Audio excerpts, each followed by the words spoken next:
Hello बच्चों, आप लोग कैसे हैं। आई होप आप लोग अच्छे होंगे, आप लोग मज़े में होंगे। आप लोगों का हमारे चैनल विनू स्टडी में स्वागत है। बच्चों, पिछली वीडियो में हम बता रहे थे कि ये कॉपर, सिल्वर, सोना, आयरन, सोडियम, ये सब ठोस धातु है। हाँ, इस वीडियो में हम बता रहे हैं कि कार्बन जो है ठोस है या अधातु है, नॉन मेटल है।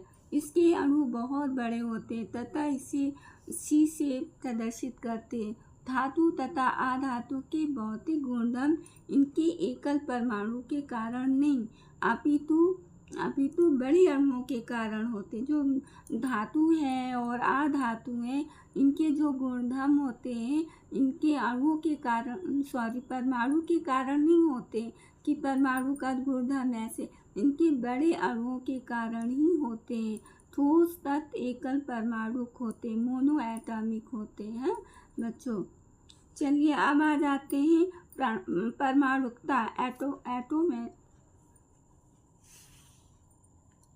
अब आते हैं परमाणुकता, एटोमिसिटी। इंग्लिश में बोलते हैं एटोमिसिटी। तत्व की एक अणु में उपस्थित परमाणुओं की संख्या को परमाणुकता कहते हैं। तत्व की एक अणु में जितने भी परमाणु होंगे उनको मतलब परमाणुकता कहते हैं। परमाणुओं की संख्या ही परमाणुकता होती है।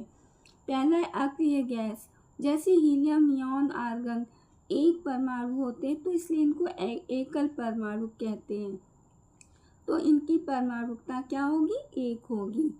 दूसरे नंबर पे hydrogen, oxygen, nitrogen, chlorine, bromine आदि द्विपरमाणुक हैं, क्योंकि इसमें इनकी परमाणुओं की संख्या 2 है तो इनकी परमाणुकता 2 होगी। तीसरा है ओजोन, इनका फॉर्मूला क्या है, O3। इनकी परमाणुकता 3 है।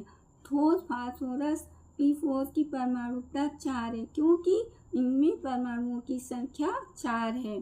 ठोस सल्फर S8 होता है, इनकी परमाणुकता 8 है। क्यों, क्योंकि इनकी अणु में परमाणुओं की संख्या 8 है। चौथा है ठोस धातुओं जैसे sodium, potassium, aluminium, copper, silver आदि की परमाणुकता 1 है। अधातु जैसे कार्बन, बच्चों कार्बन अधातु है, नॉन मेटल है। एक परमाणुक है क्योंकि इनमें परमाणुओं की संख्या 1 है। इसलिए इनकी परमाणुकता 1 है। ठोस अधातु आयोडीन की परमाणुकता 2 है, क्योंकि इनमें 2 परमाणु है। ठीक है बच्चों। यौगिक के अणु, मॉलिक्यूल्स ऑफ कंपाउंड्स, यौगिक के अणु आते हैं। अभी तक हमने क्या पढ़ा था, तत्व के अणु। अब हम पढ़ेंगे यौगिक के अणु।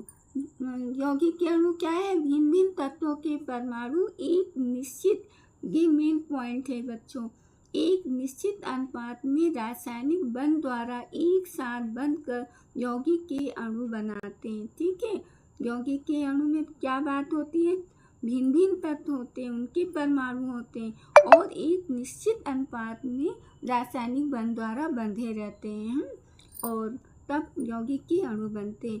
जैसे है जल H2O, ammonia NH3, methane CH4, carbon dioxide CO2, hydrogen chloride HCl आदि, ये सब यौगिक के अणु हैं। ठीक है, इन सभी यौगिकों में भिन्न भिन्न तत्वों के परमाणु रासायनिक बंध द्वारा बंधे हैं। इन सभी यौगिकों में अणु उपस्थित हैं।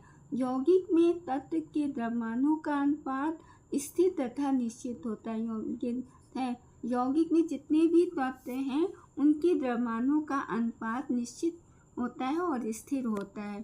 ठीक है, अब आते हैं सारणी, यौगिक तथा उनके संयोगिक तत्व।